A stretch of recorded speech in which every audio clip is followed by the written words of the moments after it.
I read something online a few weeks ago that didn't really sound scary at first. It just fell off, like the person writing it wasn't trying to make it dramatic.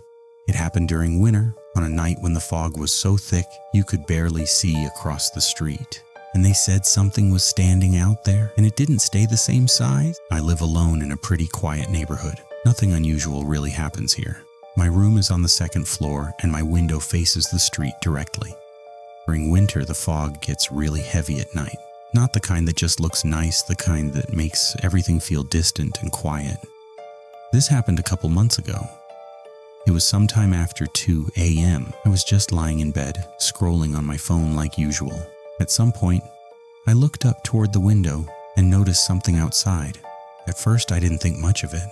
It looked like a person standing across the street. Fog made it hard to see clearly, but I could still make out the shape. I figured it was just someone out there for some reason. But after a few seconds, something felt off. It wasn't moving at all. Not even slightly, and even with the street light right above it, I couldn't see its face. I kept staring at it longer than I meant to. Probably 20 seconds or so, and then something didn't make sense. It looked taller, not like it stretched or moved.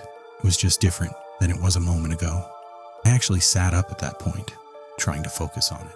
And that's when I noticed the arms. They looked longer now, hanging lower than they should. That's when I grabbed my phone and opened the camera. I just wanted to zoom in and make sure I wasn't imagining it. But when I pointed my phone at the window, it wasn't where it had been.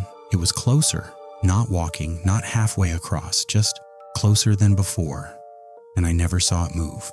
At that point, I stood up and stepped back from the window. I didn't really want to look again, but I did anyway. Fog had shifted a little, and now it was directly across from my house, close enough to actually see it properly. Its body didn't look normal. It was too tall, too thin, like the proportions were wrong, and its head was tilted slightly upward, like it was already looking straight at me. I stepped back again. My heart was racing at that point. After a few seconds, I looked back one more time, and this time, it was right outside my window. I didn't hear anything, no footsteps. It was just suddenly there, close enough that I should have been able to see everything clearly, but something about it still didn't look right, and then it started getting taller again, slowly, like it was rising, trying to reach up to where I was. I closed the curtains immediately. I didn't go near the window for the rest of the night. In the morning, everything looked normal again, but when I checked outside, the ground right below my window looked disturbed, like something had been standing there for a long time. I don't open that window at night anymore.